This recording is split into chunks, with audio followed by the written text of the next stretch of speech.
नमस्कार, good morning, प्रणाम। मैं आशु पांडे मिताशु ब्लॉग में आपका स्वागत करती हूँ। आज है डेट 2, आज है आरव का बर्थडे। तो यहाँ आरव का बर्थडे मनाने के लिए हम लोग सब लोग इकट्ठे हुए हैं और यहाँ सभी लोग हैं, जैसे भैया हैं, भाभी हैं, सिस्टर, सभी सारे लोग हैं। बस बहुत सारे कम लोगों के साथ हम लोग यहाँ सेलिब्रेट करें आरव का बर्थडे। एक्चुअली ऐसा होता है, जब आरव का बर्थडे होता है तो हमेशा हम लोग अपने घर में सेलिब्रेट नहीं कर पाते हैं, क्योंकि 31 को उसकी सिस्टर मासी की बेटी का बर्थडे रहता है। तो हम लोग 31 को उसके यहाँ जाते हैं, देन वहीं पे हम लोग आरव का बर्थडे सेलिब्रेट करते हैं 2 तारीख को। तो ज़्यादा कुछ नहीं करना पड़ता और वहीं सारे लोग पास में ही रहते हैं, तो आरव का बर्थडे वहीं सेलिब्रेट हो जाता है। क्योंकि बर्थडे के साथ साथ आरव की छटनियाँ भी होती है, तो छटनियाँ के लिए कुछ लोगों की ज़रूरत पड़ती है, अकेले बर्थडे सेलिब्रेट नहीं हो पाता। तो हम लोग सब लोग वहीं पे पहुँचे हैं और सब लोग मिल के आरव का बर्थडे सेलिब्रेट कर रहे हैं। तो अभी आरव को बैठाया है और उसके टीका एका हो रहा है। पहले छटनियाँ होगी, उसके बाद उसका केक कट होगा। तो आप सभी देखिए और एंजॉय करिए आरव के बर्थडे और छटनिया का ब्लॉग। तो बने रहिए हमारे साथ।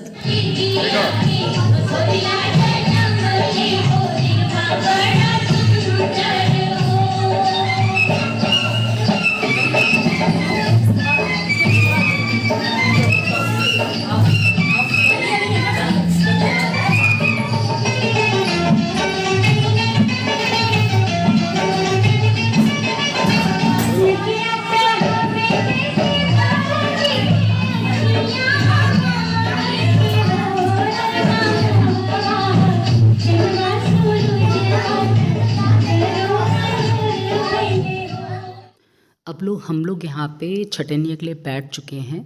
आरव भी बैठे हैं, साथ में गुलगुले जो हमने बनाए थे वो भी गुलगुले भी रखे हुए हैं। यहाँ पर मेरी भाभी हमसे पूछ रही थी कि छटनिया कैसे होती है। एक्चुअली वो बिहार से बिलोंग करती है और हम लोग यूपी से, तो ये सारी चीज़ें उसको नहीं पता थी छटनिया कैसे होती है, इसी के बारे में हम उसको बता रहे थे। तो अब हम लोग की बातें हो गई थी, अब बस यहाँ पे डलिया का इंतज़ार हो रहा था। जैसे ही डलिया आती है, और ये देखिए बस डलिया आ भी गई, क्योंकि हम लोग यहाँ पे कपड़ा भूल के गए थे, कपड़ा और धागा जो छटनिया में लगता है। तो बस आरव को डलिया में बैठा दिया है और साथ में गुलगुले बने हैं। अगर आरव छोटे होते तो गुलगुले साथ में ही रख देते, उसके ऊपर आरव को बैठाते। लेकिन यहाँ पे आरव बड़े हो गए हैं तो थाली के साथ ही गुलगुलों को हम लोगों ने डलिया में रख दिया है। अब हम लोग जो सुहागली औरतें होती हैं वो 7 बार डलिया को खींचती हैं। यहाँ पे माँ नहीं करती है, लेकिन मजबूरी ये थी कि कोई था नहीं और 3 लोग हो रहे थे, तो इसलिए हमने भी खींच दिया साथ में ही। और यहाँ आरव को बहुत हंसी आ रही है डलिया में बैठ के, और उसकी मामी बहुत एंजॉय कर रही थी कि ये डलिया में कैसे बैठा है और मुस्कुरा रहा है। तो हमारे यहाँ छटनियाँ ऐसे ही होती है। बर्थडे आप चाहे जैसे कर लो, लेकिन जब तक छटनियाँ नहीं होती तो बर्थडे का कोई मतलब नहीं होता। तो बस यहाँ पे आरव को 7 बार डलिया में घसीटा जा चुका है और आरव को अब परी गुलगुले खिला रही है, साथ में उसका मुंह भी मीठा करेगी। तो बस यहाँ पे जो सिस्टर ने रसगुल्ले बनाए थे, बस उसी से उसका मुंह मीठा कर रहे हैं। तो परी अपने भाई को मीठा खिला रही है, क्योंकि सबसे ज़्यादा परी आरव को प्यार करती है और आरव भी परी को बहुत ज़्यादा चाहते हैं।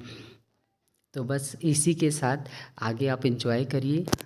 आरव की छटनियाँ हो चुकी है और आरव डलिया से उतरने की बहुत कोशिश कर रहे हैं, लेकिन उतर नहीं पा रहे हैं, क्योंकि अभी कुछ चीज़ें बची हैं जो अभी जैसे पानी पिलाना है, मीठा खिलाना है।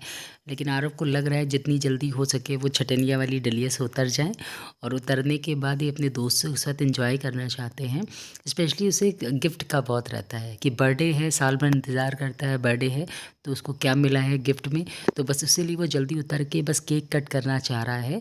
और जबकि मामा लोग उससे कह रहे हैं कि थोड़ी देर और बैठो, क्योंकि उनको अच्छा लग रहा था ये डलिया में बैठा हुआ था। तो बस ये डलिया से उतर गए हैं और सीधे केक काटने की तैयारी कर रहे हैं। और बस मेरे गले मिले और देखिए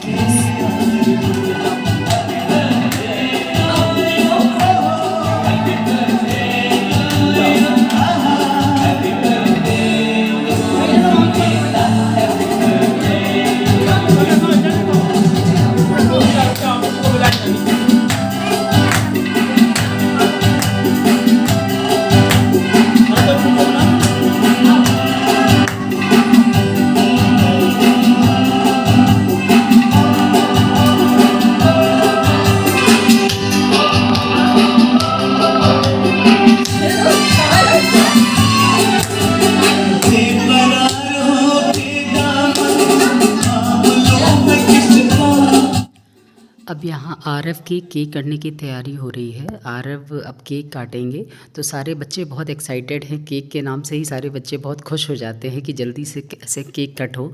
तो यहाँ हम लोग भी आ गए हैं और इसके पापा भी हैं। तो बस सब लोग मिलके केक काटेंगे आरव के साथ, और उसके बाद एंजॉय करेंगे पार्टी का। तो आप भी बने रहिए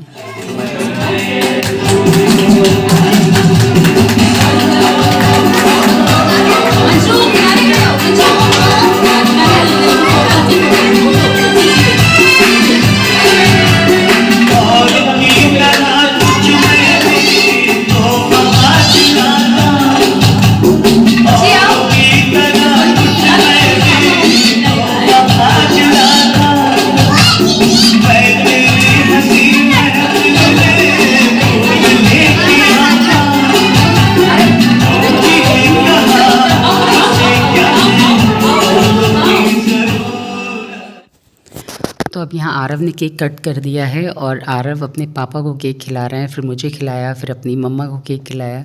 अब सब लोग केक खाने का एंजॉय कर रहे हैं और आरव सबको केक खिला रहे हैं, अपने मामा को, सभी लोगों को। तो आगे देख। अब जैसा कि यहाँ पे केक कट हो चुका था, इसके बाद सब लोग खाने के लिए बैठे थे और यहाँ बच्चे खाना खा रहे थे। मैंने एक बात आपको बताई थी कि घर पे ही हम कपड़ा और छटनिया का धागा बुन रहे हैं। तो ये रहा छटनी का धागा और कपड़ा, जिसके बिना छटनियाँ अधूरी है।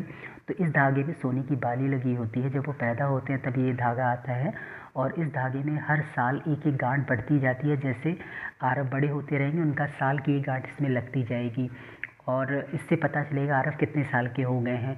अब जैसा कि मैंने आपको बताया था कि मेरी बेटी का भी बर्थडे 31 को होता है, जिसके बाद आरव का बर्थडे होता है। तो ये छोटी सी क्लिप मैंने इसमें ऐड कर ली है। आपसे उम्मीद है कि आप बच्चों को आशीष देंगे। और इसी के साथ अपना ये ब्लॉग समाप्त करते हैं। अगर आपको अच्छा लगे तो प्लीज़ लाइक करिएगा, सब्सक्राइब करिएगा और इसी के साथ आपको धन्यवाद देते हैं।